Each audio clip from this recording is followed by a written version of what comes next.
A Florida man got in some trouble for vandalizing an LGBTQIA+ mural. He used his father's truck to burn tire marks over the pride rainbow that was painted on an intersection.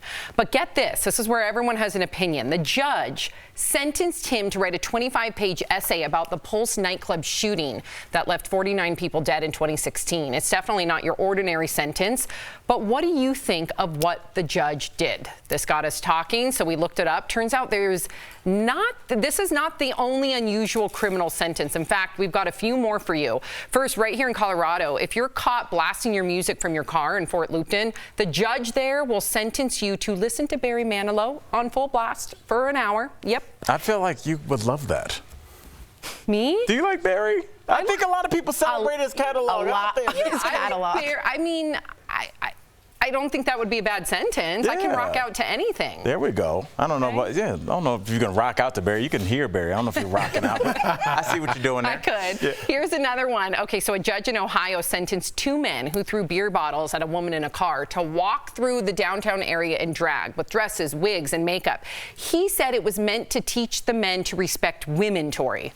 I like the idea of this. I'd rather he maybe have gone and spoken to some women about it, but he's trying to get the idea of like what it feels like. Look, jails are overcrowded. You can come up with creative sentences if it's not a felonious crime or whatever. I'm all for it. Go for it. I'm good at that. I think if he talked to women, he may not experience it. Right, so I actually prefer this because then when you can experience it, maybe he'll be more empathetic in the future. Yeah, I just know some girls don't wear, I don't know. It just felt, okay. I hear you. Yeah, good talk. Yeah. Good one. Yeah. Okay. You guys are like speaking in code on TV. You feel me, I feel you. Like pig Latin. Yeah, Yeah, there we go. nay. Yes, nay. Okay. Next up, a man You who... just said nay after anything you just said. That's kind of what pig Latin is. But I think there's you a- forget the first word and you... First letter, yeah. First letter. Okay. Next up, a man in Ohio who owned over 40 rundown properties in Cleveland. Okay. Was sentenced to 6 months house arrest in one of his own units, all to teach him a lesson about what it's like to be a slumlord. What did you think about that, Jeff? Listen, I'm all for this because it's, in a way, it's just a modern form of public shaming. And I'm all for public shaming, right? And in a modern sense, don't shame people, but you're shaming people. I think, like you said, the jails are too crowded.